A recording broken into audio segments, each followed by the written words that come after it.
might look at you and be like, write it down and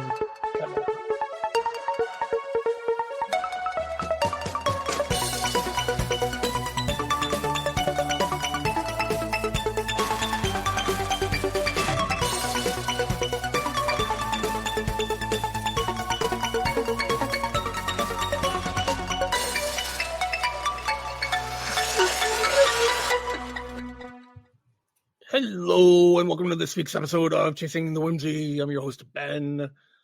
We have a guest today. We are here with Mark. Sorry, I was yawning. We had the idea once with Pinky that we did her Unplugged episode, and you're like, I'd do one. And then we never got to it, but now we're here today because you mentioned you wanted to do one for your birthday. Yeah, but at the same time, I'm not going to even be. It's close enough. It'll come out on your birthday-ish. Sick. I'll hold it for a week. Sick. What is it? Did you listen to Pinky's episode? I was there.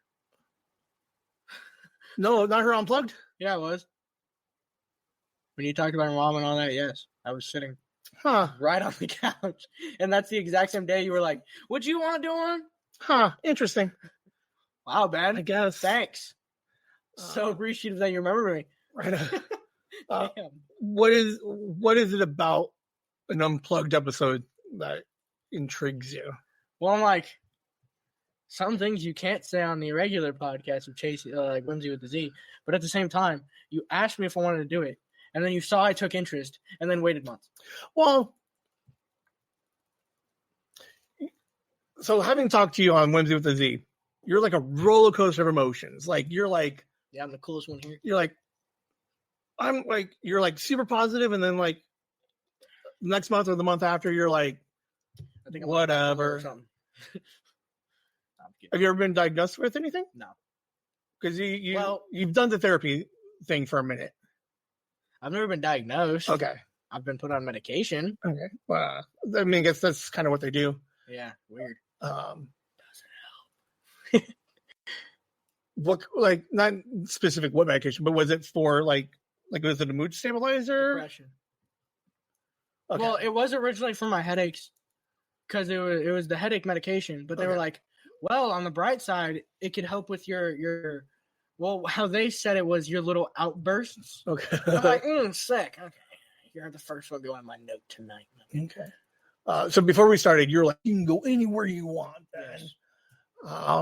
Because the idea behind the Unplugged is like you said, is you talk about the areas that weren't necessarily ready or appropriate for Whimsy with the Z. Yeah.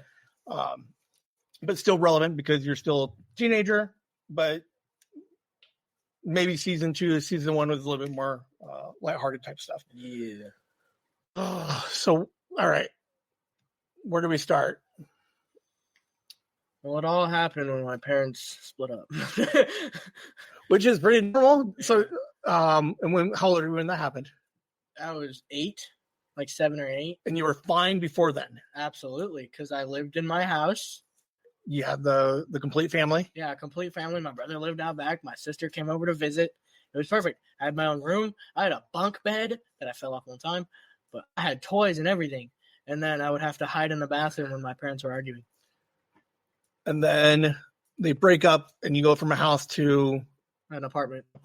And then to Mesa with my dad. And then to an RV. And then to a house. And then to an RV. And then to another house. So he's skipping around a bunch, but mom's... Yeah, mom just stayed there. Okay. Were you like 50-50 with dad? Or was it always like primary mom and then dad weekend? At first, it was like week on, week off, week on, week off, because they were so close to my school. Now I barely see my dad, and I don't really go over there. And how does that make you feel? Like, do you wish you saw dad more? Like he was closer? What? Do you wish you saw dad more? No. Why? He's changed a lot. Like, when I say changed, I mean he will degrade me on my generation. It'll be like, you know what, you and your generation, or he'll start a sentence like that, and then he'll show me something that I did completely wrong and be like, y'all are so stupid, and one day y'all are going to be presidents, and this whole world's going to go to shit. And I'm like, thanks. Love you too. Right. Well, especially in the time where it wasn't even you. I know. I'm like, look, man, I didn't cook the eggs right one time, and now my generation is screwed. Right. Yeah. You're like, they're slightly overcooked, and you're like, we're all doomed. I know. I'm like, what did I do, man? Did you have a good relationship with Dad while in the house? Yes. I went to his work.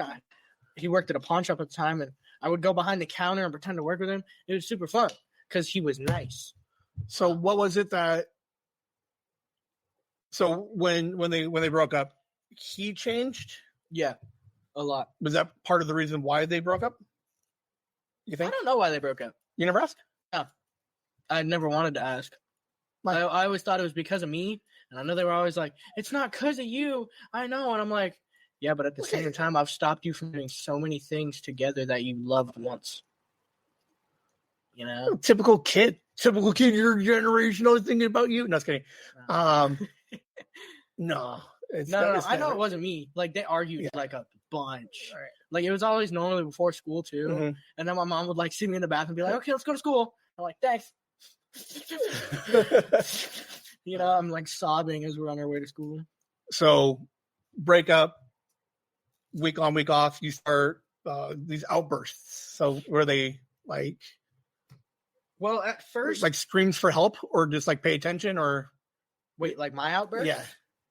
What you mean outbursts? Well, didn't you say you had when the medication was to help with your outbursts? Oh, I thought you meant like angry outbursts. No. I never. I had to get angry. Just like your mood swings and stuff. So,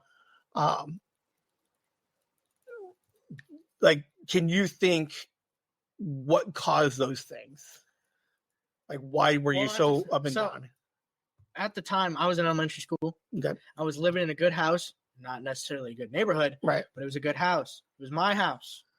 And when I had to leave that house, I'm like, okay, I'm gonna continue to go to my old school, but it's gonna be weird. Mm-hmm. And then all my friends were like, "Why'd you move? What happened, man?" I'm like, "Yo, I had my, I was just in the neighborhood.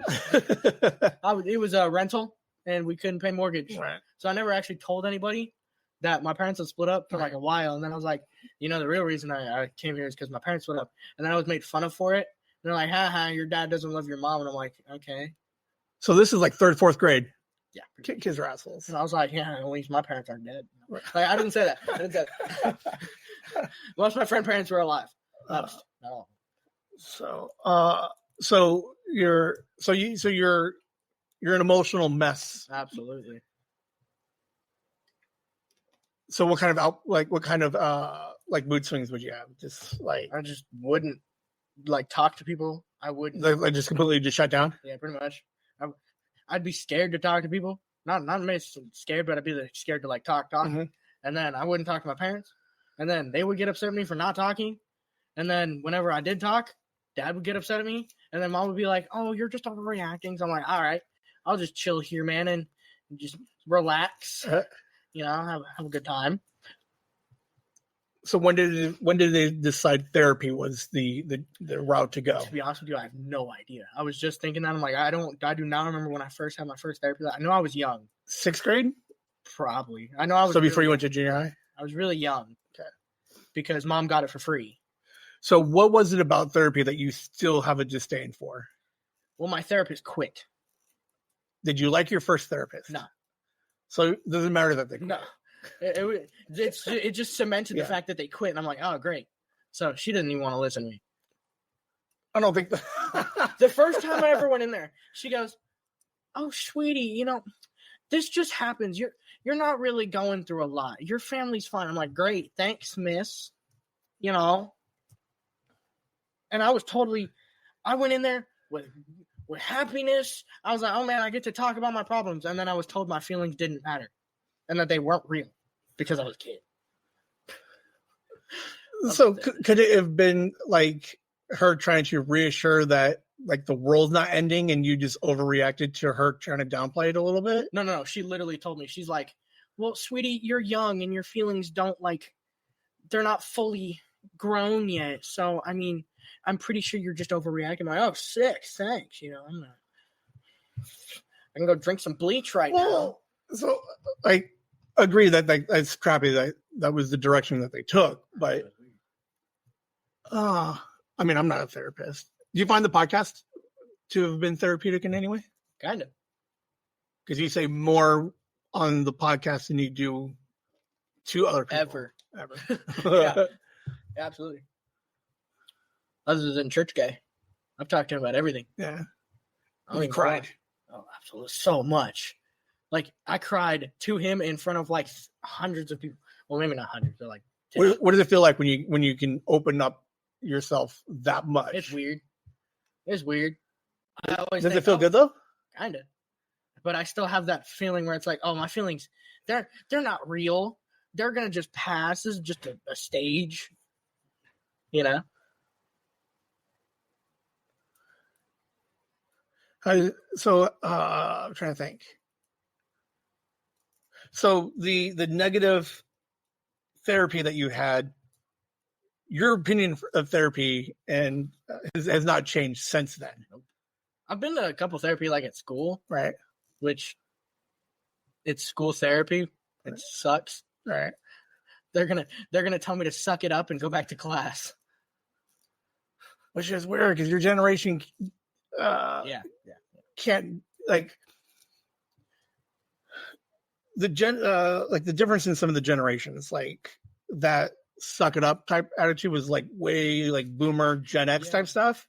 And then like millennials and Zs, they need a little bit more of like it's not like a coddling or a babying. Yeah. A lot of people try to associate you like that, but you guys like the reassurance that things are okay and then your feelings are validated to a certain extent. So the idea of like it's not a big deal in the grand scheme of things, but can you please acknowledge that I'm currently sad? Yeah. And then they're like, nah, you'll just get over it. And you're like, that's not really kind of where I'm looking for. Yeah, pretty much. They're gonna call your parents, and then it's gonna go on your permanent record, and then no one cares. Other than a few teachers who actually like you, you know. Like I remember the first time in high school when I had feelings of obviously not being around anymore, and I told my teacher, and the teacher told the principal and stuff, and obviously I knew it was gonna happen, but I needed to get that out, you know. Okay, so you go to a teacher and you're like, I don't want to be around anymore. Yeah, because I trusted her. Okay. She was an actual good teacher. She listened. But she told on you? I knew she was going to tell. Okay, so you kind of did it knowing. Yeah, because teachers have to report stuff like that, you know? Right. So, okay, so you couldn't just come out and tell anybody. You're like, I need to say it to somebody I'm comfortable with, knowing that they're going to do the right thing. Yeah. Okay. So I said it to her, and she obviously told the counselor, the principal, one of my permanent records. And I thought that was the end of it. I was like, cool, I got it out. I can lay low and be sad. So your file says chronic depression. And suicidal, yes. And then that is on my record. And then like they just can't ever take that off. Nope. It's on my record through college, they got work, everything. And it's like, I'm 9-10. Like I was just like, yeah. Which is funny. The therapist is like, you're too young to process it. So you're too young to process it, and the only way you know how to kind of like attempt to say something is to a teacher that you knew had confidence to be like, I need help to understand what I'm feeling. Yeah. And then they're like, we're gonna take it too literal and not address pretty much the cry for help. Absolutely. We're just gonna avoid that and just go ahead and just write it all down. And then the night I got home, Mom was like, we got to talk. I'm like, oh, that's totally fine. And Mom told me that I didn't mean it, which kind of hurt us. She was like, you probably just said something that you didn't mean, you know. And I'm like, well, to be fair, you didn't mean it. Oh, but I was like, it could happen if I truly needed it to, yeah. So I told the teacher, and it didn't happen. And then the next day, I got to school, and my math teacher looked at me and he goes, "So your record?" I'm like, "What do you mean my record?" He goes, "Your school record." I'm like, "What about it?" And he goes, "I saw there was a mark." And I'm like, damn it. So, like, literally all of it comes down to, because I asked you a couple months ago, like, what do you need? And you're just like, shut up and just let me talk. Quit trying to solve it, or quit trying to like parent explain it to me. Yeah. Like, validate what, like, that I'm struggling with something, I'm not feeling good, and just let me talk it out. Yeah. And every time you try, like, how frustrating is that, though? I know, every time I've tried, I'm just like, I have a solution. We're gonna hop you up on drugs, or we're gonna send you to therapy. And you didn't like the medication?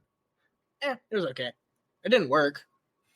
I mean, it worked with my headaches, and then, for a little bit it did. Because if they're mood stabilizers, you got to be on them for like 30 days to kind of help rewire your stuff. Yeah, but I was on it for a year or two maybe, and it didn't work. It worked for my headaches, Okay. And then I got off of it, and finally my headaches have regulated. I still have headaches a lot, but it's not like migraine headaches. Like every once in a while, like I'll get an update about you, and you're falling up. You're every once in a while like falling. You're constantly either sick and throwing up, or something hurts and you can't move. Yep, pretty much. That's how it goes. All right, I guess. How's your relationship with your parents today? With my mom, it's pretty good. With my dad, it's all right. He's there. I'm there. We talk sometimes. Like they're literally, or like if you have a problem, he's there? No. So I've told him my feelings one time, and then he drove me home.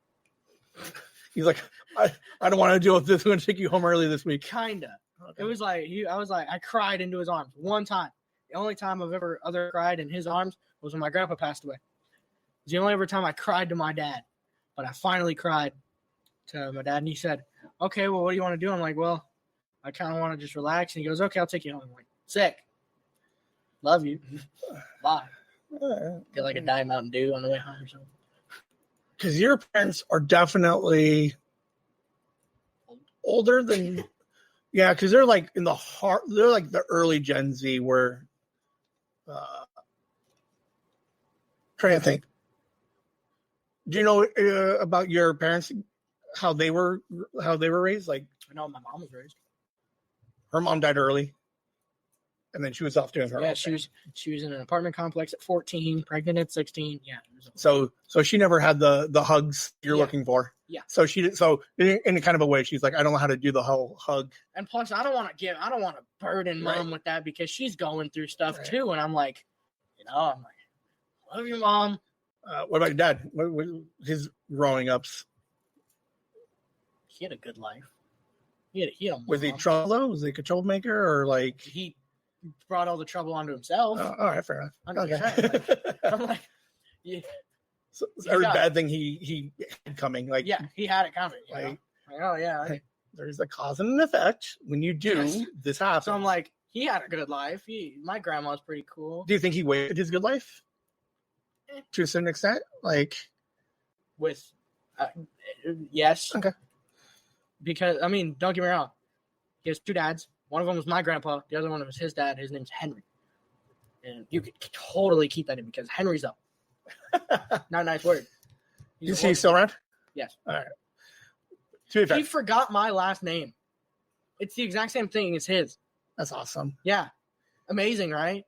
He's like, "Oh, what's your son's last name again?" And I'm like, "Oh, thanks." Like he's trying to. It's the exact same as yours.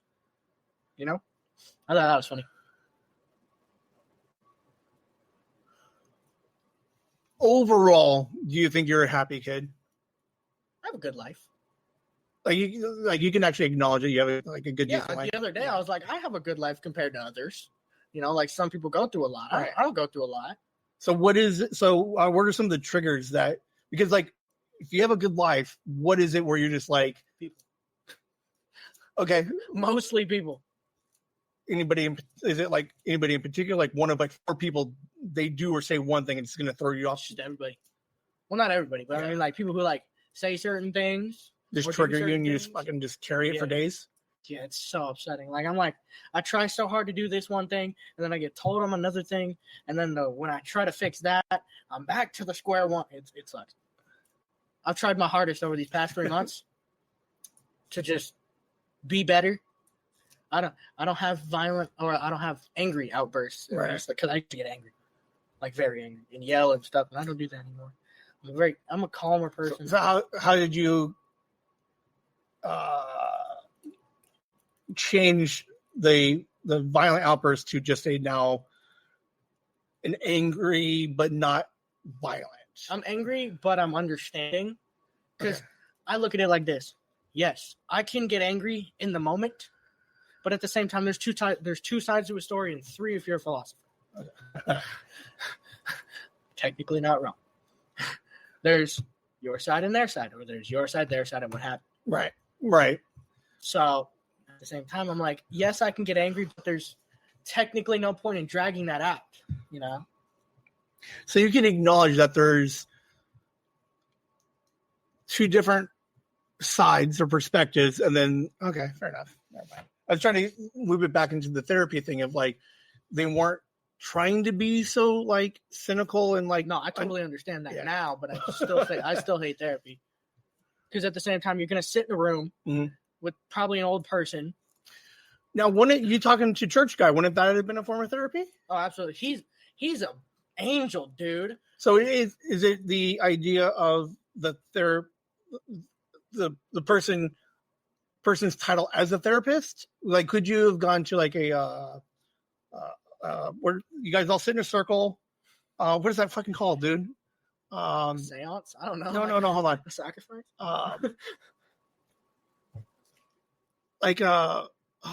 I feel so stupid. Okay, it's not there. Okay, someone dies and you go to a grieving group. What is like? I sound so stupid. Like when I went to Gamers Anonymous, like you'd go a support group. I'm sorry. Did you just say Gamblers Anonymous? Yeah, I did I did a year of it. That's what's up. Yeah, it was. At least you went, you know. It was. I would have to talk to someone one-on-one, and the church guy, he knows a lot about kids. He has a kid right now, but he also knows how he was as a kid, and he didn't have the best life. Okay. So you're not no on the therapist as a title, and then no on the support group. Groups. Yeah, I've been to a support group, kind of. I mean, yeah, I talked, but I didn't talk. Where are you religiously? I'm not. Yes, there's a higher power. No, I don't care about it. Like, so, but is there the idea that church guy helped? So he's no longer has that group because he's going back to the church itself. Yeah. Like, did you not find your way back to the overall church and still seek? I can talk to Aaron because I have his phone number. Okay. That I can do that. Have you recently tried to reach out to him? No. Why not? I just don't have to. I just don't want to. I would say recently you've gone through some things. Yes. Would that have been a good time to have reached out? Yes, but at the same time, I don't want to because I don't like talking to people. But I would talk. The only reason I ever talked to him was because we were already in a setting talking about stuff. Okay. Like that happened. Like, what do you want to pray for? And I'm like, okay, I want to. It was normally about mom. Right. I normally wanted to pray for mom because, like, she's broken. She's breaking at this moment. She's breaking. Yeah, it's all kind of like compiling, just like if it's not one thing, it's the other thing, and then it's a combination of the other things. Today, okay, 1 to 10, like where are you on the happy meter? Like 4. You're only a 4? Yeah. Which means you got some stuff.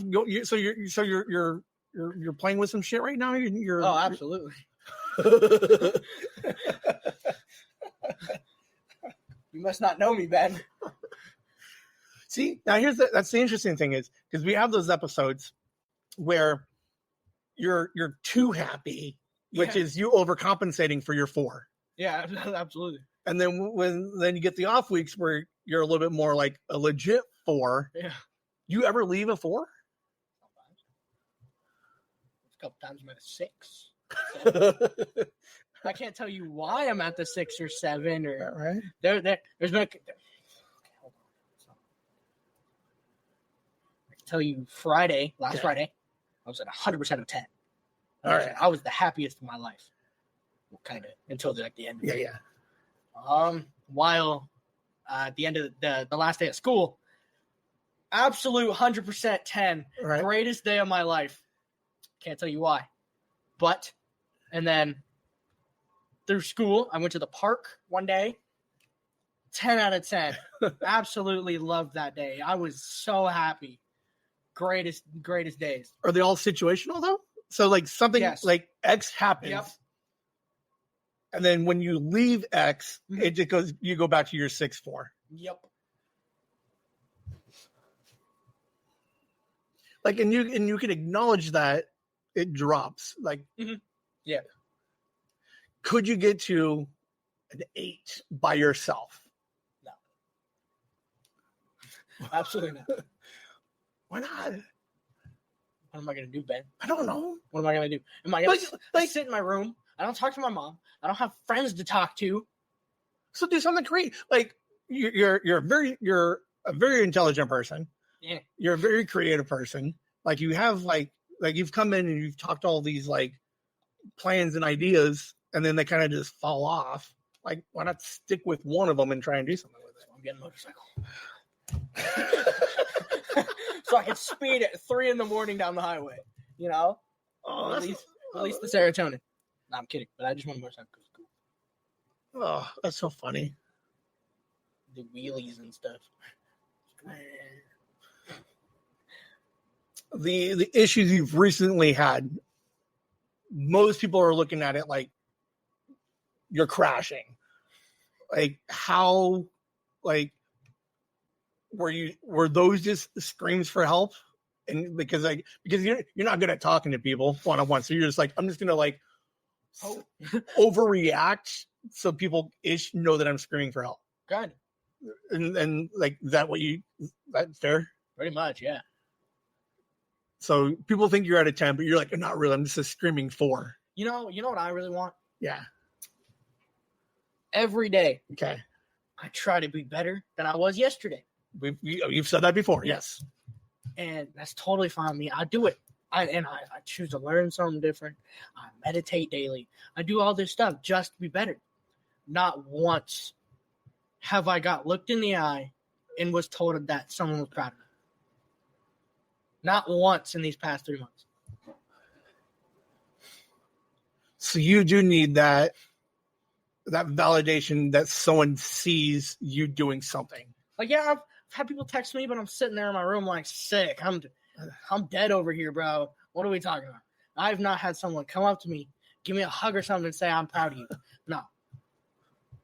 Because, to be fair, you give off this vibe of like, I don't need anybody. I don't need to talk to anybody. I don't want to hear anybody. I don't need anything. Well, it's also the fact that I only want to hear it from one specific person.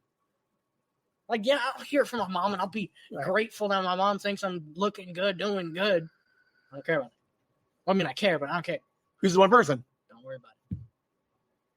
Does this one person know? All right, fair enough. Does this one person know what, Ben? Like, not that, like, have you ever, like, to be fair, can you not go to this person and be like, man, I'm fucking crashing. I just need you. Like, everything I'm doing is so that you acknowledge and recognize it. You can't. Absolutely. I've said that. Oh, well, find somebody else then. Find somebody else. What? To validate you. I don't need validation from anyone else. Except for one person. Yep. The one person that keeps letting you down. Mm-hmm. You know, letting down now. No. Letting down now. They'll talk me through whatever they need to. Whatever I need. But I need face-to-face. I want getting their shirt wet because I'm crying into their shirt. And I want to be told I'm that proud of me. But if they're not going to give that to you, shouldn't you attempt to find somebody else? They will. I just actually have to see them. I'm not going to ask them for it. Like, they've told me they're proud of me. Over text. But not. Okay. Which I'm totally fine with. That makes my day, like, just a small bit better. Like, that would take me from a 4 to a 6. So all of the stuff that you do to be better day after day. So you better yourself 360 times a year. But because you don't get, I'm proud of you once a month, you just spiral. Okay, pretty much, yeah. Like, imagine putting in so much work for one person, for like everyone to notice. Why can't you do it for yourself? I'm never going to be proud of myself. Why not? Because there are so many people better than me. What? Why are you comparing yourself to everybody else? So that kind of brings me to this this idea of this hero worship you have of your brother. Like, he's the coolest person you know. Absolutely. And you're like, I'm going to be better than my brother, even though I know I can't be better than my brother, even though he's I can be better than my brother. I've come to realize that. If I try my hardest, I can do it. And I'm putting at least 95% into each day. Okay, so if one day you become better than your brother, would you still not think he's the coolest person that you know, and that he's... Well, he'd still be the coolest person I know, but I have to be better than him.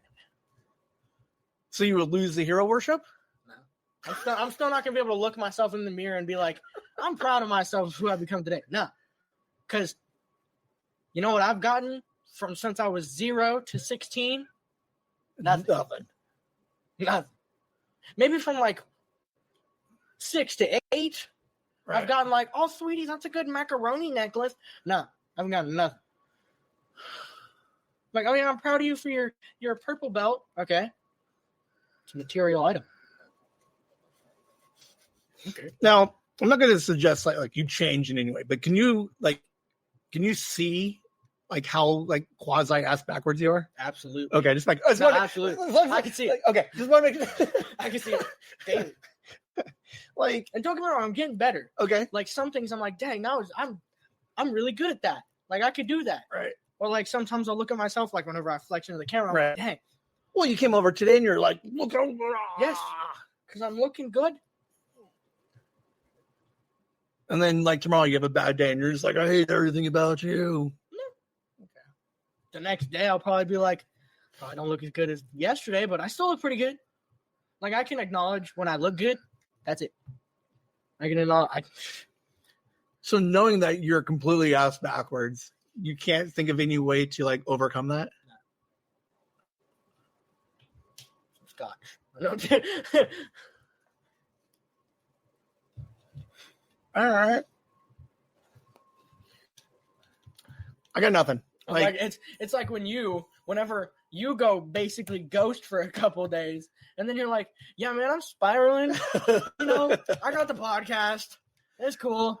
There's some sad that episode, but it's cool. But at least with me, like I can acknowledge like that, like I'm struggling with some shit. I can acknowledge that, and then to myself. But then I can also confidently reassure people like it's not a big deal. I'm handling. It's mostly me, and then I come out of it. Well, it's because I've gone through worse than what I'm going through now that I'm like, oh, it's not a big deal.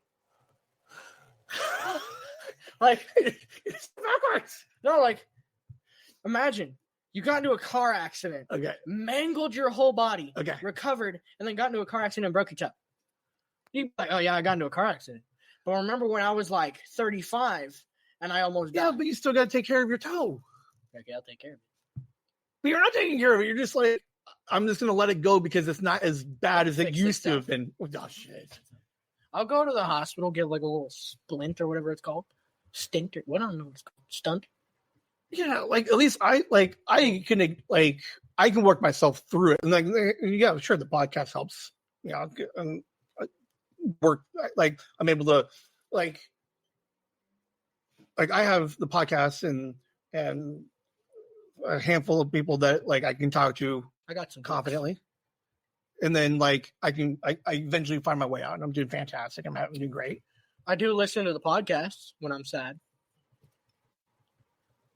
But can you get yourself out of where you're at? Absolutely, I can. I can at least wrap myself up like one if I listen to podcasts. All right.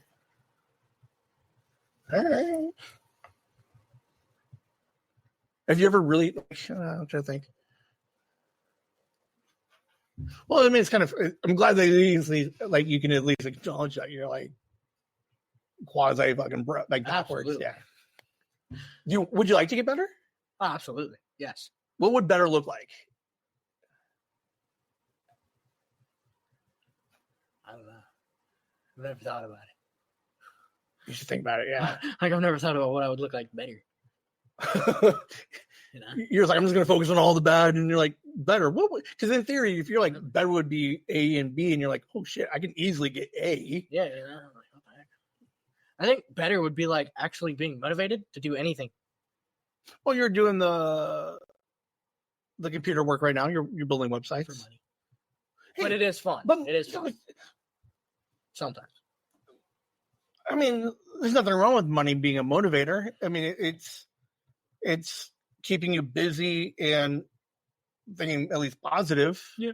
Like, I mean, it's not like the best thing, but at the same time, like it's like part of it is like you keep doing it even though it's for the money, but now you start training yourself to like find that confidence and that self-worth, and then like slowly apply that feeling of money and apply it to other things. Maybe. Yeah. I think I just need to be busy. You know, I'm never busy. But is it busy to cause the distraction to avoid it, or like busy? Like if you're busy, like I'm okay. You have lots of ideas and you follow through on most of them, like none of them. Yeah. Okay, so me personally, Yeah. I am the biggest overthinker in the world. So all I do is think the worst possible outcome, because then if I think that, if it happens, I'm not gonna be upset about it. Right. Like let's say I'm chilling one day, I have a girlfriend and I'm thinking, oh man, she's talking to other dudes. And then she's talking to other dudes and be like, all right, that's what's up. Have a good one. Then I could just leave and not care. But she wasn't doing anything talking to the other boy. Like, can I? No, I mean like talking. Okay. Not like just talking. I don't care. Okay. Okay, like on her way out talking. Yeah. Okay. Like, damn handsome, like that type of talking, you know? With the hand rub, too. Like it's like Murphy's Law. Anything that bad that can't happen will happen. I think that's Murphy's Law. Yeah. Okay, I just making sure. I watched the show. So you avoid doing things because, in theory, it could all go wrong. Absolutely.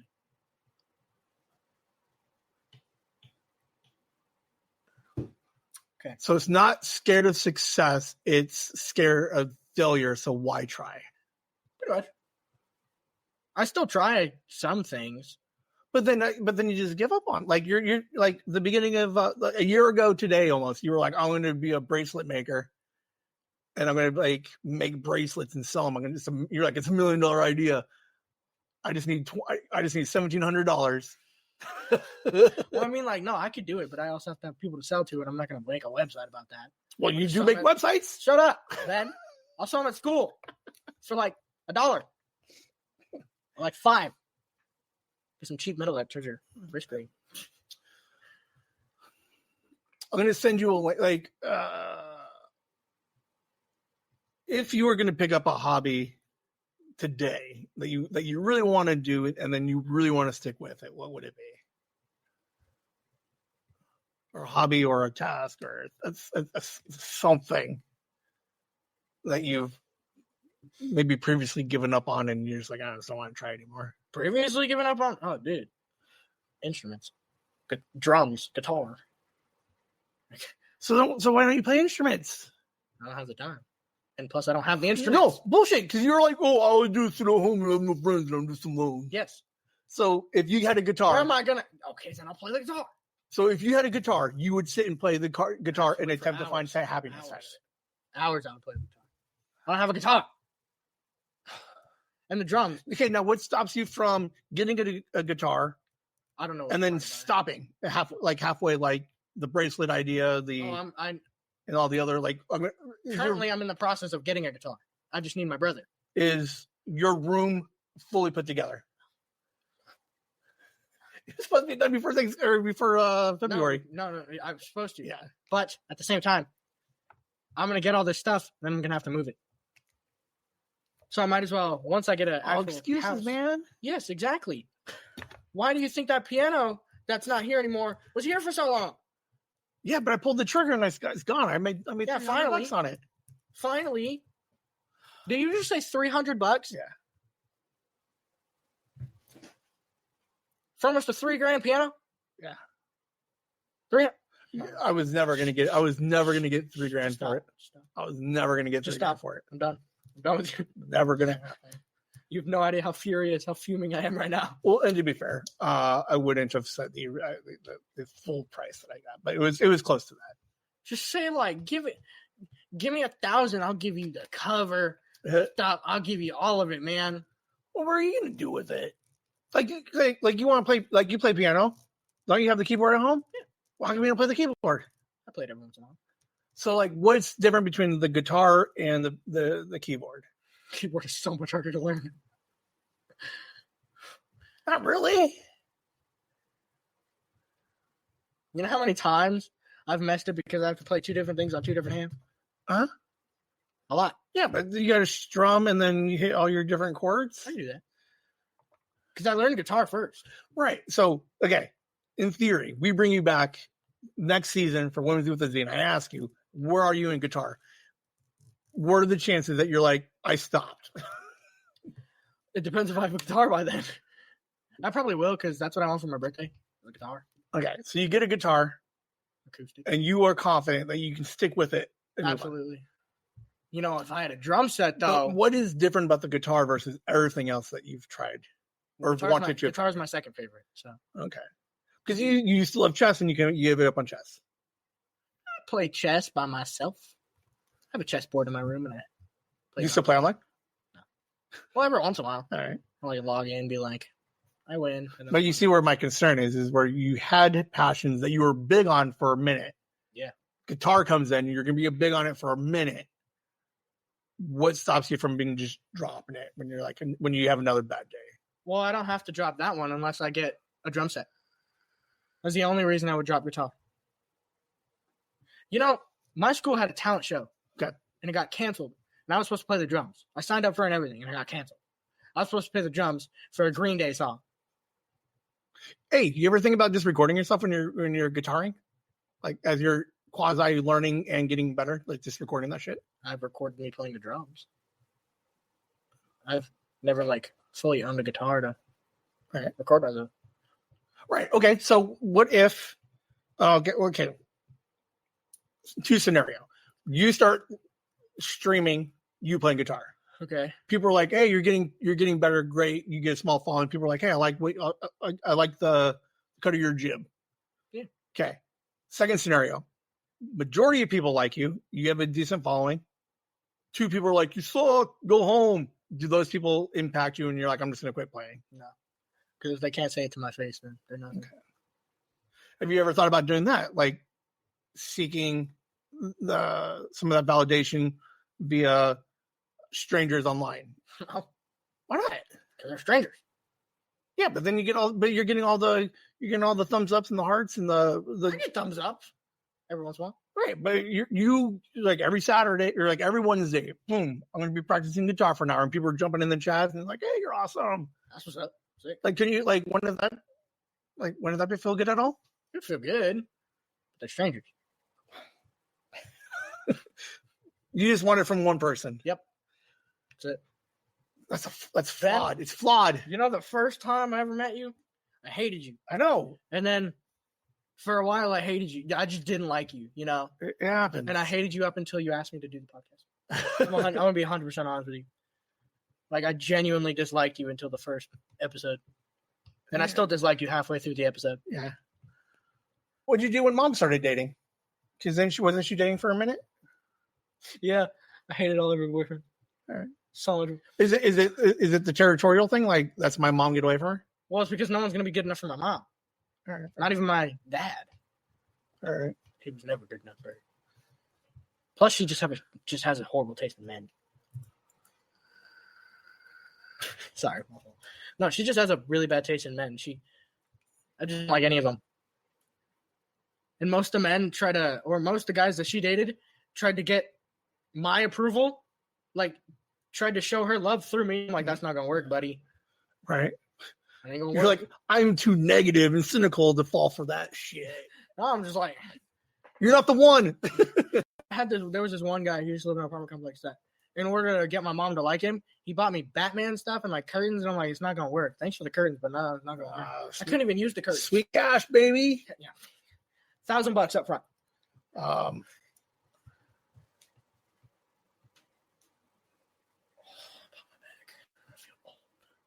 right, so a little while ago, you had a more, would you consider, like, I want to say you're rock bottom, but it was a low that probably the lowest you've seen in a while. Yeah. We're out of it now. Yeah. Now you're just hanging out at your 4. Yeah. I was at least a 1 at that point, but now I'm at a 4. It's pretty good. What would make you, I think I already asked, but what else would make you an 8 consistently? Consistently? Other than the one saying, I'm proud of you. Shit, it's not me, is it? I'm just kidding. I just had to stroke my ego like for you that much. Yeah, no. Like, yeah, you could tell me you're proud of me. I'm going to give you a thumbs up and then leave, but, what would put me at an 8? I mean, most days I'm at like a 5 or a 6. So I'm like halfway in the middle. Today's just a little bit of a worse day. You're an interesting man, sir. Thank you. It's mostly good, but you're backwards. You're an enigma. Stop using made up words. Yours, not a word.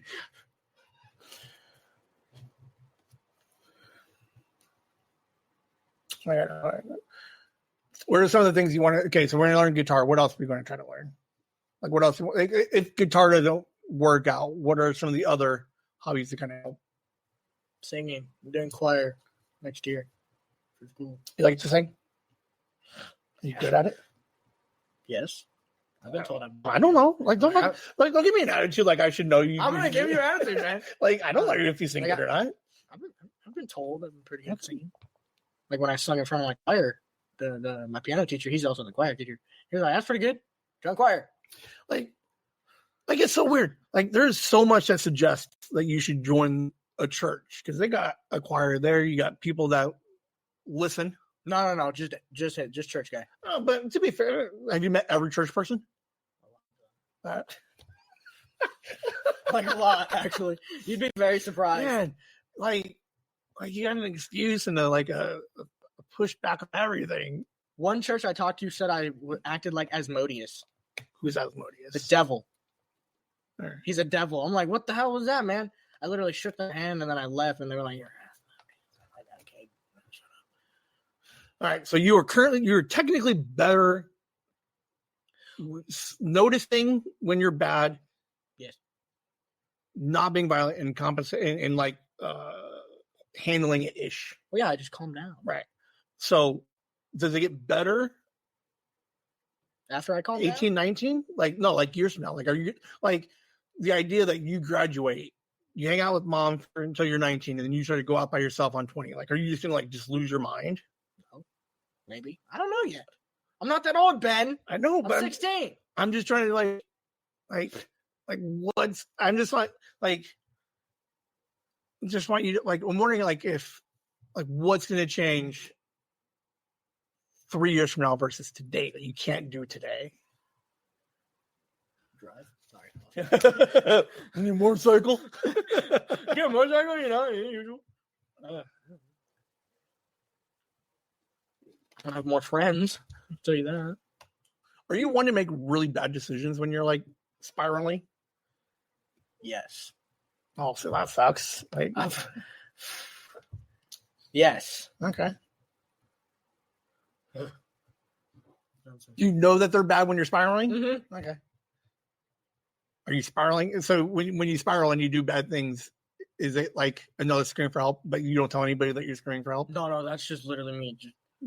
You try to work like is it trying to work it through, like working it out, or you're just like, I just need to do something bad right now. I just need to do something. All right. And it just happens to be bad. Okay. Is there anything Whimsy can do, I can do, anybody listening can do that will help you and like move your 4 to a 6 consistently? No. Like, how do we keep you off of the 4? No. Strangers. You're still pretty weird because you're like 40 something and I'm 16, and I'm here alone. So you have a problem with strangers helping you? I have a problem with strangers. What problems do you have with strangers? Like what? Well, I see strangers every day. They come into my house. Well, not mom's house, but dad's house. They come over, or I'll go to their house. So you're taking all these like little traumas and you're just applying it across the boards. Pretty much. But it's like, it's constant. Right. So, okay. So you see it in a place where, so in theory, I'm at a place that's supposed to be safe. I see random strangers coming in and out all the time. It may or may not, it is what it is. So I now apply this situation to every other stranger outside of my safe place. All right. Okay, so I went to Sholo. Okay. Like last weekend or the weekend before, sometime. I went up there with adults who drink. So I was an adult. So you're an adult. Because they were drunk. You had to babysit? Pretty much. They were all strangers to me. So you're babysitting strangers that you have no connection to or want any connection to because they're strangers. Like I knew some of them. Yeah. But I didn't know them.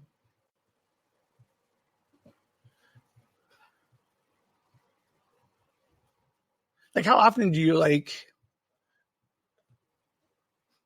So half of the questions I've asked you, how often do you ever ask those questions to yourself?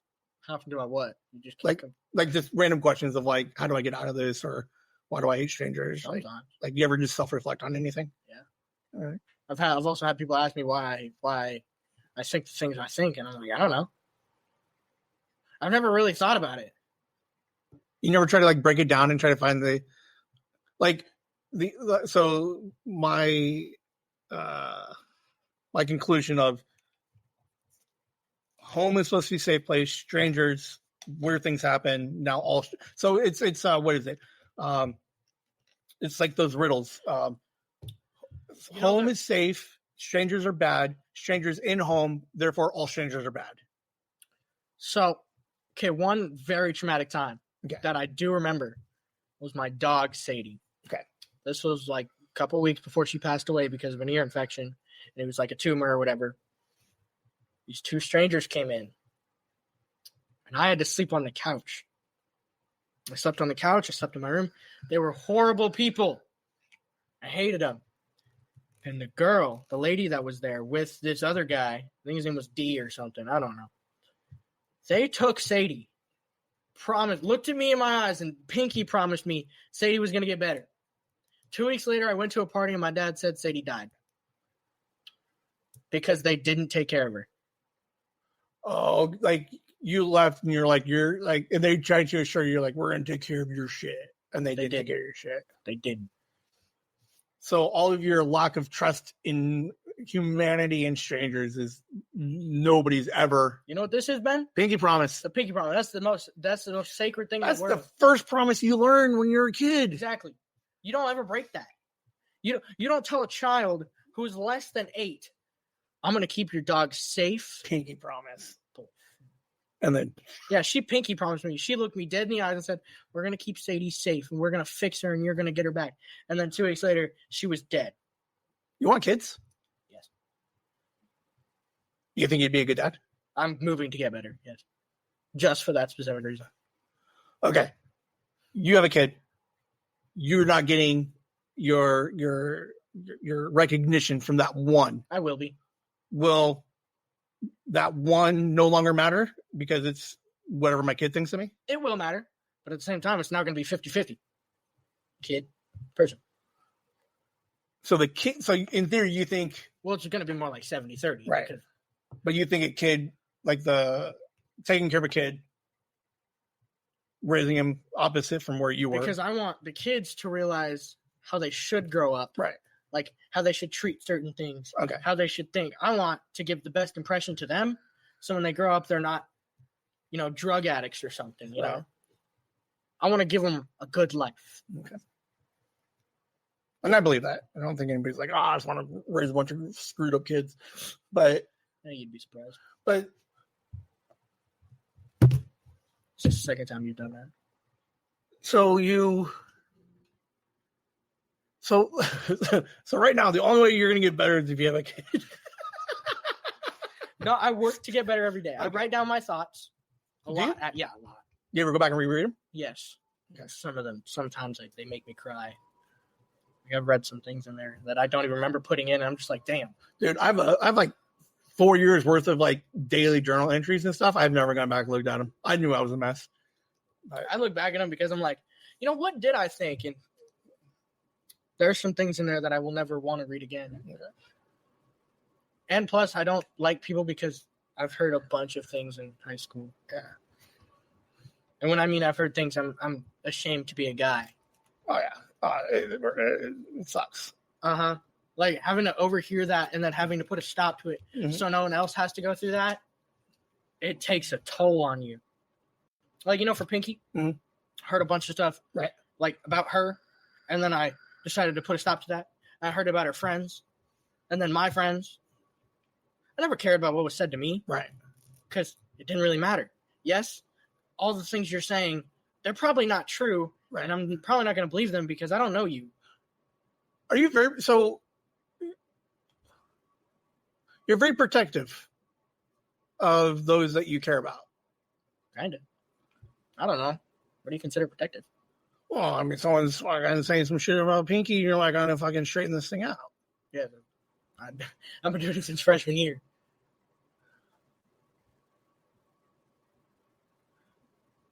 You protect people the way that you weren't protected. What does that mean? In a way. Like, I'm just trying to psychoanalyze you guys, but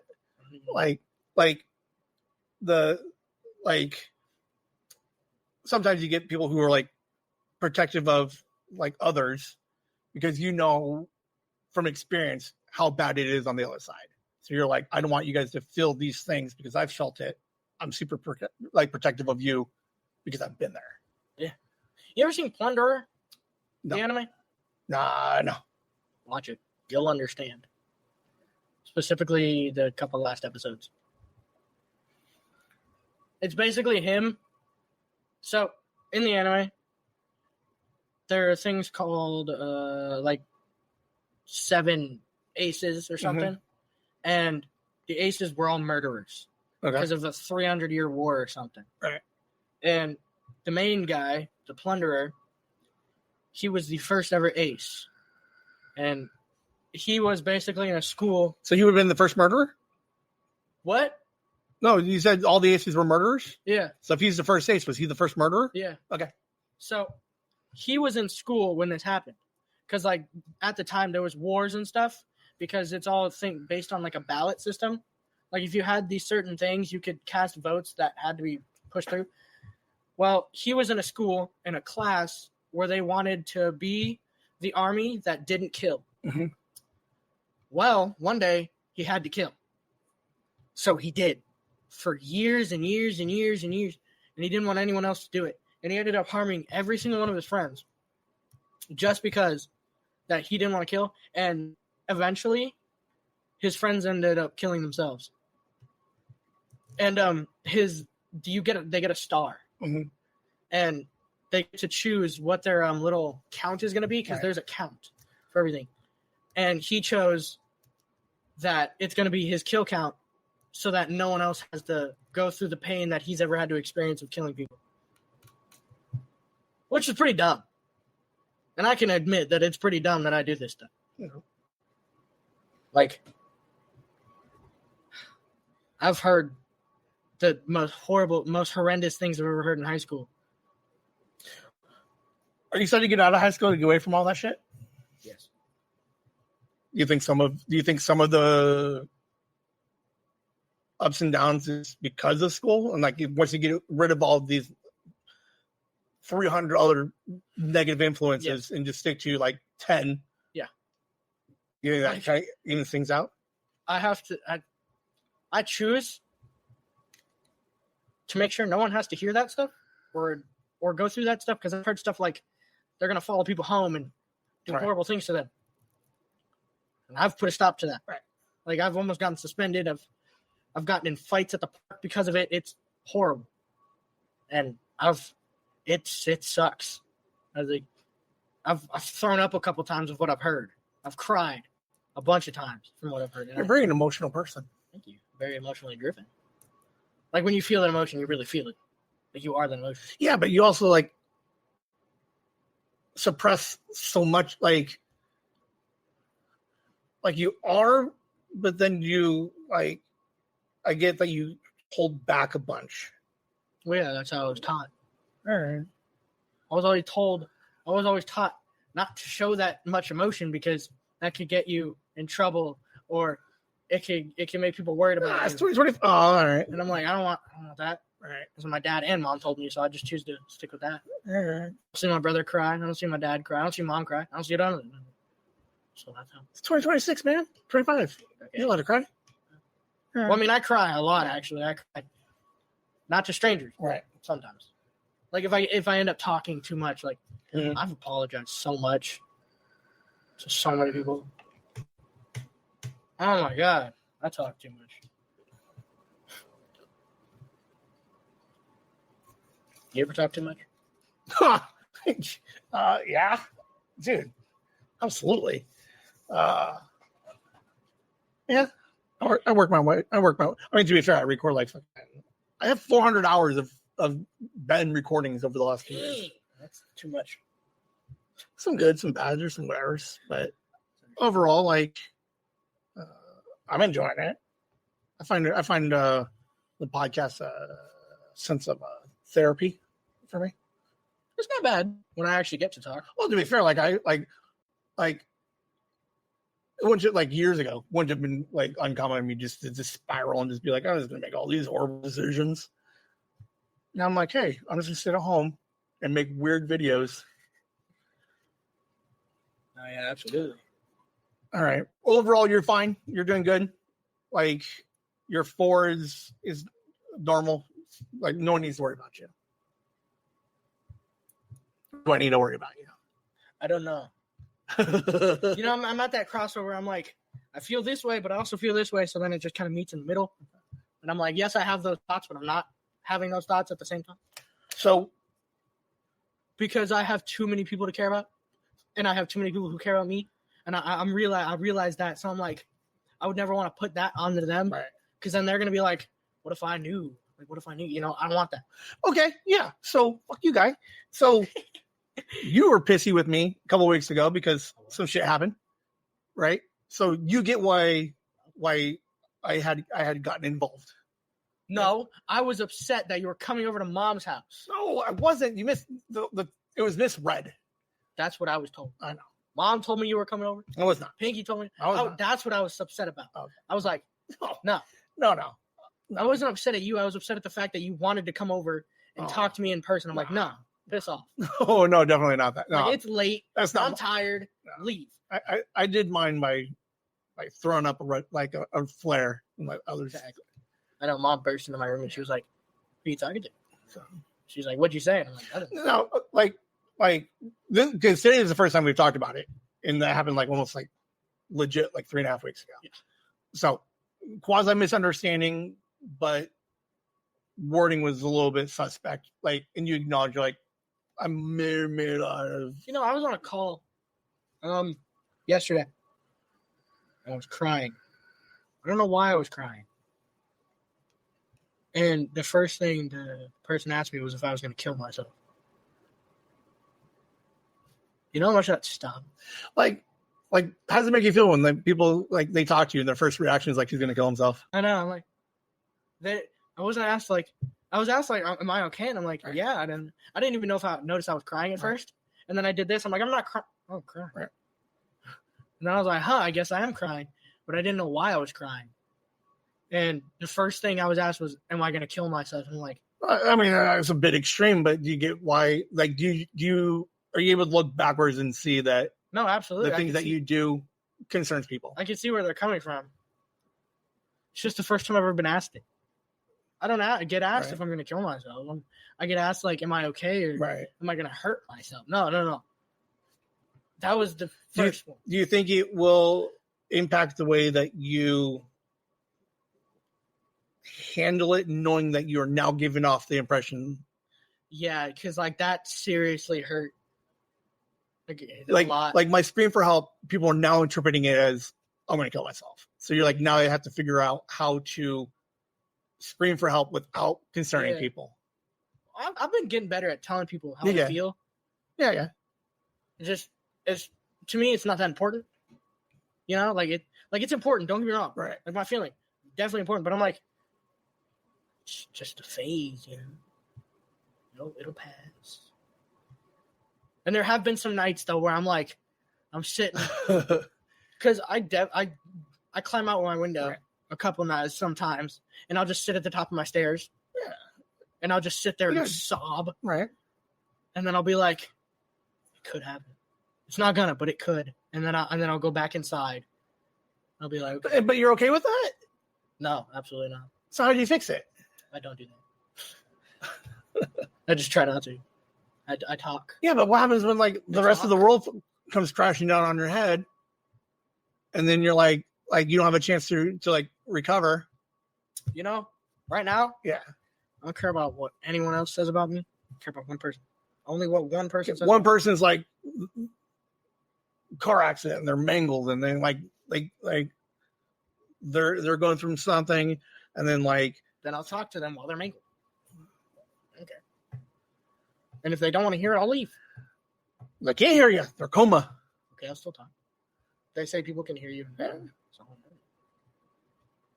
You say that now, but there's nothing that suggests that you're emotionally able to deal with that, because like that person is in an accident, in a coma. So far, nothing today suggests that you're able to like not freak out at that, and then just. Oh, I still would. I absolutely would. But that I would talk to probably my friend about. Okay. Like, because we're mutual friends. Right. With the person. So I'd be like, okay, I'll talk to them about that. But about my feelings, I'll just talk to them. You have a roadmap, but you don't use the roadmap as much as you should. Well, because I just know my way around. I don't even know cross streets, and I still know how to figure out my way. Yeah, but then you find yourself going the more difficult way when you need to go the difficult way. Every way is the difficult way. But you don't need to. Builds character. Oh, shit. I'm not interesting enough. I need to be a little harder on myself. Yeah, build character. Mom won't text me back if she's making dinner tonight. I don't think she is. So, which means you're gonna have to buy me food. It's gonna happen. Did this episode help you in any way? A little bit, yes. Did you say, I don't think it's specific, but was anything said or that you realize now that you haven't realized prior to this episode? No. So you didn't ask the right questions. Well, what questions should I be asking? Anything but those. No, just like specific questions. Like, you're like, do you know? I'm like, yes, I know. I need like,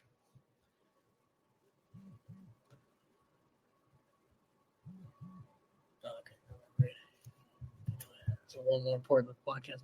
I'll still answer you, but I need questions like, you know, like when was the moment that you gave up on humanity? Yeah, like what is the specific feeling? Like, what do you feel at those times? How do you physically feel? Yeah, but nothing about our conversation suggests that you would ever answer that question other than it doesn't matter because I'm not important enough to fucking give a shit about. I would, because it's a specific answer. A specific question needs a specific answer. You've never asked a specific answer. So I need to be like, if I go, how was your day? And you're going to say, okay, I'll be like, okay, I want you to name the property, how you feel physically, mentally, what did you do today? You know, and calculate the overall feeling of today. But that's a problem, because like you expect, okay, if you ask somebody how was your day and they give you a very vanilla answer, you're like, I want to say upset, but you're like, you didn't ask the right question. Socially, like the normal, that is a normal answer. You're hoping people go further in a normal question than like you're putting it on me to be like, you didn't ask the right questions, Ben. I'm like, bullshit. I've asked a bunch of questions, and you're kind of like, I'm gonna not say where I want him to go. No. It's I answer a question, but the answer the exact same way. Like if you say, "How's your day?" I'm gonna say, "Okay." So it's my responsibility to drag it out of you. You can't volunteer any extra information. How's that my fault? It's like how a job is, Ben. No, you go above and beyond and you do a little extra. They tell you what to do and you do it. Bare minimum. No, You still get paid. You strive to be you strive to be a better version of yourself. You strive to be a better version of yourself today than you did yesterday. So what you want, Ben, is if you do the above and beyond, you're going to get offered a promotion, right? Yes. That's going to be great. Now that manager promotion, now you got too much on your mind, and then you're going to spiral out of control. So what happened to Mom, she declined the promotion. No, that was different. That's not the promotion she wanted. No, that's exactly what we talked about yesterday. It was half of the promotion she wanted. No, yeah, she told me, she was like, yeah, I wasn't able to accept it because I would not be able to manage. No, right. Multiple people. There's That'd be too much. It is a 2-job position. Yeah. And so she was like, and there's nothing wrong with that. Like promotions, like there's nothing wrong with knowing that did more work. Right, but she never said she wasn't afraid of the more work. She just says that the position, she knows her limitations. She's like, I'll take this part of the promotion that I want, but unfortunately, they've tacked on 2, 3, 4 other things. There's nothing wrong with that. She still wants the promotion, but she can't do it because that's too much people. Right, she can't manage. Right, no, she can't handle a promotion that is 4 jobs. She can handle a promotion that is 2 jobs. Yeah. So there's nothing wrong with that. So why would I want that promotion?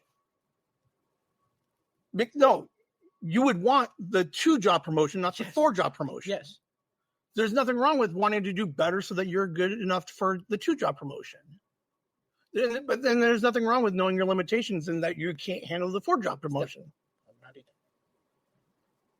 Like I give bare minimum for everything. Oh, that's like the worst thing, man. Like of all the things you've said tonight, that's the one that bothers me the most. Well, no, because that goes against your entire philosophy of you as a human being. I do bare minimum. I want to be better than I was yesterday, but I'm going to do the bare minimum. Yes, that's and that makes it so I'm better than the. No, you're fucking ass backwards, man. If I do bare minimum this day, do bare minimum the next day, and then the next day, I will always get better. If I do my best, so you're saying no. If I do my best this day, then I can't get better this day because I've done my best. Oh, okay. So I physically can't get better. So the greatest athletes and minds of this generation, like so you're like, as long as I don't set the bar higher than this much every day, I can easily step over it. But you're like, I'm never going to start reaching. No, my bar's like this high. My bare minimum's right here. Oh, no. You're backwards. Like now I'm definitely putting this episode out. Okay. Because you're backwards. I don't even know where we were at. Oh, yeah, you're putting it on me because like I have to ask you the right question. No. I want you to ask the question, not the daily question you get every day of how's your day. No, I want. Well, explain it to me. Yeah, but have I not like deep dove into your like a couple things? I've answered you with the question. Right, but then you're like, oh, you're answering like, so what's the right question? Mom and dad broke up. You fucking spiral out of control. You don't like the way that dad moved around and the way that he currently is. You worry about mom. So like, do I need to be more specific? Be like, do you hate that dad like exes and that mom is exing? Like, are those the ones that you're looking for? Absolutely, I hate that. What? No. When my parents split up, yeah, my mom and my dad had this thing where they would pick favorites, right, on whoever I disagreed with. So if I went over to dad's and came back to mom's and I was like, yeah, dad was annoying, mom would pick me as a favorite. If I did that same thing to dad and I disagreed with mom, he'd be like, oh, dude, I totally understand. It's a favorite game. Okay. I hated that. Okay, so now you volunteered that information and I never asked you, did they play a volunteer? Like you asked if I hated that my dad and mom were exes and I explained why I hated it. Oh, that's bare minimum. Because I can't give you a half-assed answer of, yes, I hated it, but now you don't know why. Well, I never defined what X was. You just filled in your own X. Yeah. Which is favoritism. The favorite game. Yes. Because they split up because they were exes. No, well, I didn't mean like X's. I meant like dad has X problem, the variable X. Mom has. Oh, I thought you meant like EX. No. You didn't explain that. Oh. No, I physically hate that. Oh, no, absolutely. Yeah. I'm going to go further. Okay. Because you're going to volunteer a little something for me? Yes. No, because this is the biggest topic of my entire life. is because every single time I go over to dad's, this stopped with mom a while ago. Like mom stopped with the favorite game, and because they used to shit talk each other a lot. Like mom would be like, "Dad is all this," and then dad would be like, "Mom is all this." Dad doesn't stop. Mom does because she's more mature. 100%. She's like, I don't. Well, because part of it, I think she's like, she knows that you're old enough to see what dad's doing. She doesn't need to constantly remind you, but plus, dad needs it's to my constantly dad. remind you. Yeah, it's my dad. Right. And I'm like, yes, I know that mom has done all this, and you think she's a horrible person. I don't care. It's my mom. Right. You can keep all this built up trauma to yourself and not have it out and yell at your 16-year-old son about it, because there was a time where it got real bad and you just stopped going over there, right? Yes. Similar reason. Because no. Okay. Like what was the reason why a couple years ago you stopped going over there? Very direct question. I was going to answer that. I have to think of the specific answer. Okay. My dad was getting upset at my mom. Like heavily upset, because they had become good friends and they were talking. And then my dad did something. And then he started yelling at me and getting mad at me because he couldn't get to my mom. Oh, okay. So I didn't agree with that. Okay. And then dad wouldn't let me go back to mom's. So one day, to punish mom, you're not allowed to go home. Pretty much. I don't like your mom. I'm going to punish you. Yes. Okay. And I hate that, because I don't care how much you hate my mom or how much you hate my dad. Y'all are still my parents. I don't need to hear all of leave me out of it. All of your banter. Hate each other. I don't give a that great. Like, that's not my thing. That's your guys' thing. Yeah, and it hurt, because my dad was always like, "Yeah, I know your mom's horrible. You know, your mom's ugly. You know, all these hurtful things." Just real childish shit too. And I was younger, so I was like 14, and I'm like, "Oh, thanks, Dad. I can now think of my mom in this way, but I'm still not gonna, because I love my mom.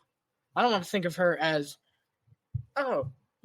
Sometimes, even now, he's like, "I don't even think you're my kid." I'm like, that's so great. Beautiful. You fucking give him one of these fucking golf claps. Like, I'm like, "Oh, thanks." He goes, "Yeah, she probably cheated on me. You know, she did." His one main argument is that my mom never loved him. And even though they were together for years. And only was with him because she was pregnant. And I'm like, and then stayed together for 8 more years. Yeah, I'm like, oh, great, Dad. And I've argued with him a lot. Like, I've yelled and screamed. And what does he have to do for you to be like, just straight cut him off? I would say, like, push it a little too far one day. Like, because like when you were 14, he got you to a point where you're like, I'm just not going over there. And it was like what months that you. So what I had said to my father or my dad. Oh God, why was it so bad?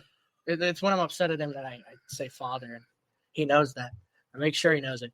No, I told my dad. I told him, I was like, "You're gonna need some time to work on yourself, because I am sick and tired of having you being such a childish person over something that happened years ago." Oh, sorry, I'm a child still. Yeah, I told him that, and he got upset. The therapist says I'm allowed to be a kid. You're telling me I'm not allowed to be a kid. What are you guys trying to do to me? And I was just so done. Yeah. Because it was happening for years. Yeah.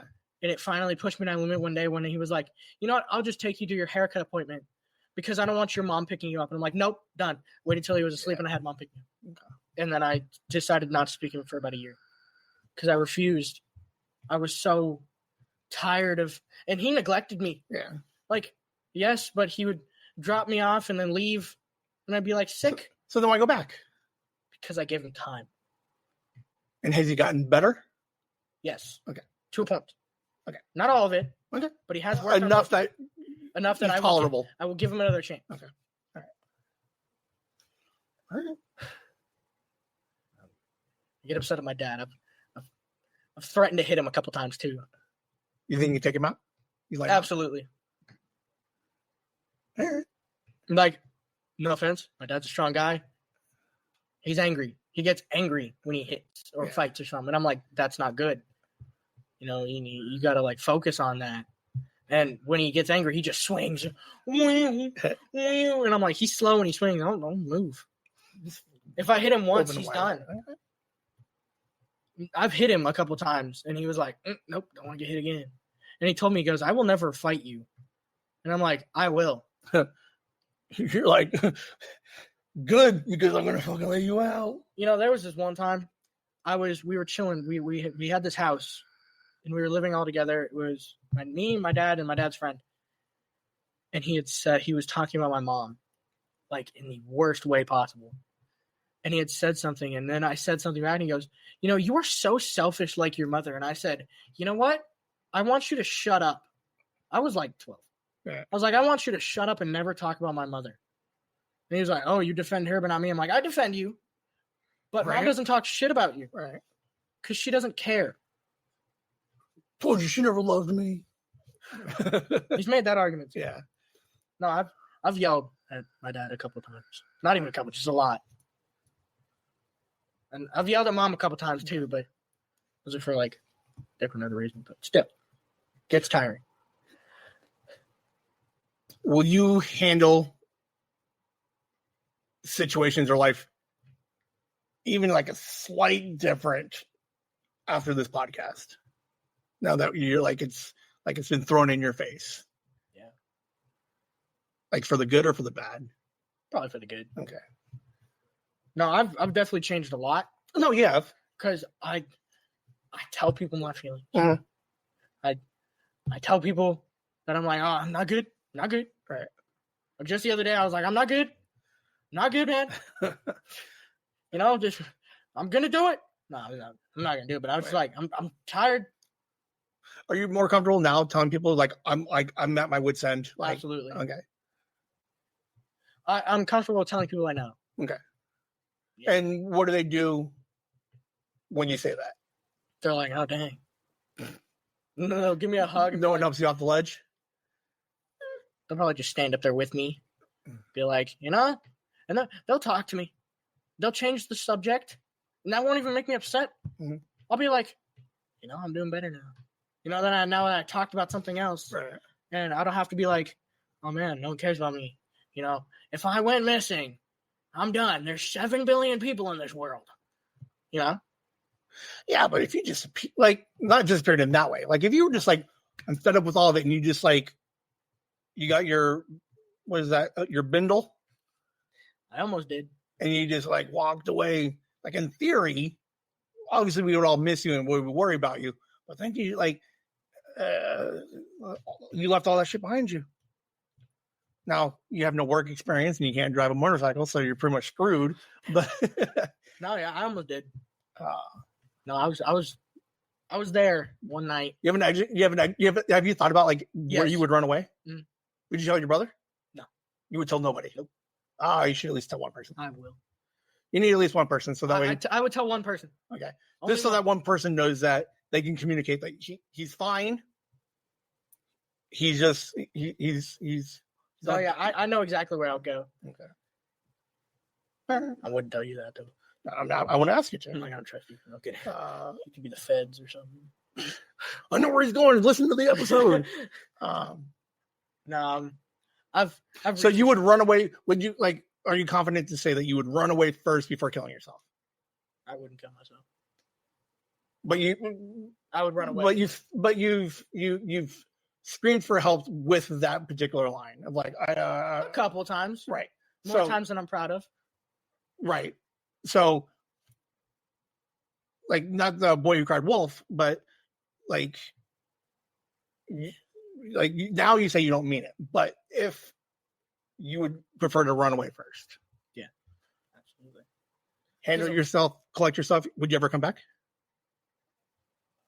All right, to be fair, to be fair, you want to know. Like the exit strategy is one thing, and then it's kind of like because like you go on. I've thought about coming back when I've kind of gathered. Right. everything. Yes. Right. Like you're 18, 19, and you're like, fuck it, I'm going. You get your bindle and you take a year, travel around, you experience some You life. want the sucky thing? Huh. I was gonna do it the day after my birthday. Just leave? Yeah. Oh, you can't do that. I know, right? You care about people too much. I know. I was gonna do it because I always get money on my birthday. Right. So I was like, sick. I'll have money to spend. I need a Greyhound ticket. Yeah, exactly. Like I'll have cash. Whatever your exit strategy is there a friend or somebody along the way to kind of help you, or are you just gonna like just straight nomad that thing out? I'm just gonna walk away. I will tell one person. Right. And you're like I'm going to Utah. Yeah. And then you're just going to just lone wolf your way to Utah. Yep. I have connections where I could get a bride or a house. Or right. So that's what I mean. So like there's help along your exit strategy. Okay. So it's not just a boom gone. It's tell one person, talk to Joe. Joe's going to get you to A, and then Steve's going to get you to B. Yeah. And then you're going to be like, okay, so you have people that you can fight in that kind of help you along your way. All right. But I don't want to anymore. Like I definitely did at that moment where I was like, because I thought about it first happened freshman year. I got to go back. Like don't trust me. Like I've I haven't thought about my exit strategy in years. It's been like 15, 20 years since, but yeah, there was the idea of like, it wasn't like, it never came from a place of like, I need it. It was a thought exercise for me of like, all right, worst case scenario happens. Like I accidentally like kill 3 people and they're coming after me. I'm like, how do I get out? I'm like, I have an exit strategy. I run into the mob and like I gotta get away and I gotta change my name. So like my exit strategy was always like change my name because like God, no one's gonna remember this reference at all. But like season 3 of Weeds, like they did that because they were selling weed, right? And they got involved with the cartel, and they're like, we just gotta go, and they just jumped in an RV and just drove to some random like RV park out of the middle of nowhere, like that kind of situation where I'm like, but all right, I'm not planning on it. Mm-hmm. It's definitely still in the back of my mind where I'm like, if I really wanted to, I could, but I'm. Do you think that's more like a defense mechanism of like you constantly being like I can always get out if I need to? Yeah, because like, what if I mess up? Like, what if I do something that goes a little too far this time? And you're like, I got to get out. Yeah, and you're just like, as opposed to being like, so instead of trying to fix the thing that would cause worst case scenario, you're just like, worst case scenario could happen. Like if it did happen, I'm just like, damn. I would only run away for one reason. Fair enough. Now, the original thought was in freshman year, and I had handwritten notes because freshman year I was bullied heavily. Like I had bruising that I couldn't show mom or anything like that. I all around my waist, legs, everything. I didn't wear shorts. I didn't walk around with my shirt off, nothing. And then I was like, okay. And then I met Pinky. And I was like, okay, I'm still probably going to do it. But because I was really hesitant to get with Pinky at the first time. Because I was like, nope, not going to do it. Not going to do it. Not going to do it. Not going to do it. And then my friend was like, yo, you should do it. I'm like, nope. And then I did it. And then sophomore year, I was like, I'm probably still going to do it.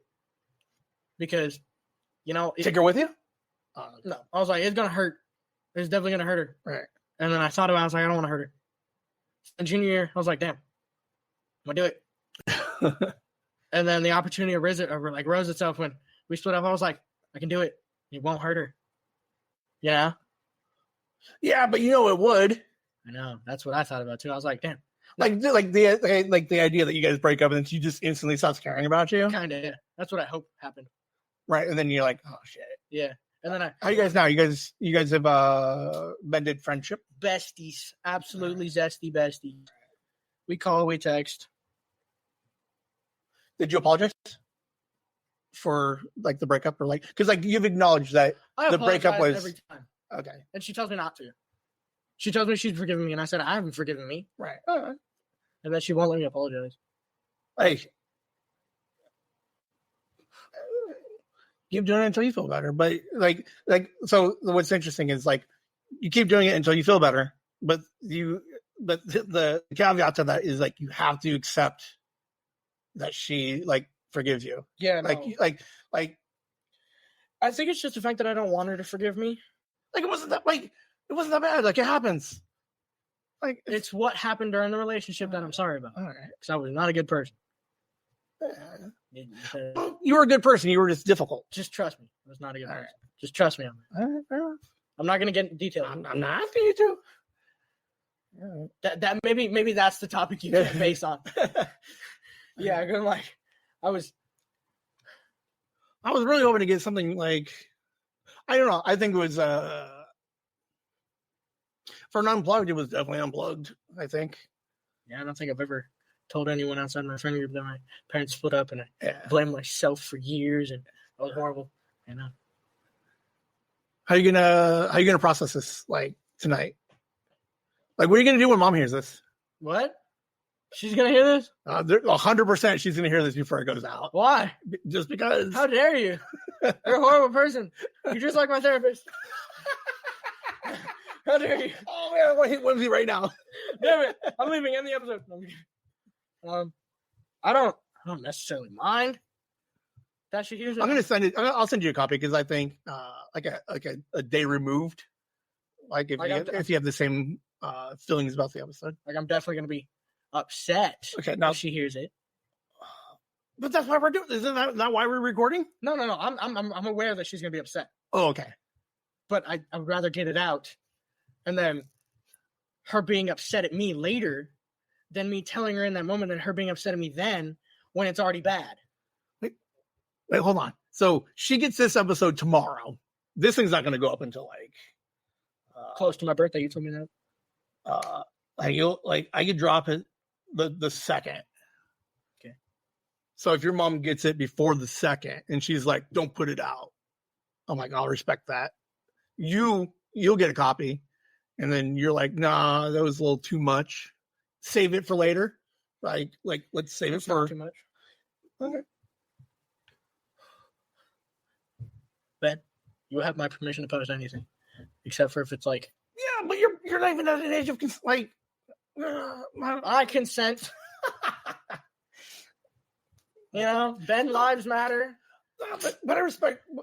But also, I would have to have. I respect you, your mom, and the idea behind the podcast enough to get the okays from everybody, because it's like 100%. This could be totally like a trigger warning episode. Oh, absolutely. Right. So, do I think it's an important episode? Absolutely.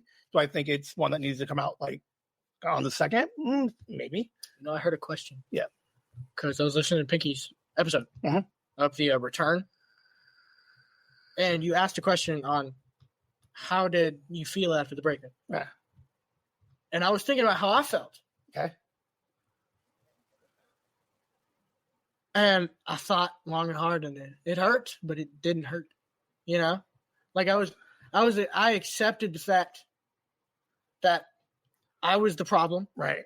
I knew it for a fact because she told me. Right. But and I knew it, and I was like, one, I even got you kind of to acknowledge that you were a big part of. Oh, absolutely. Of it.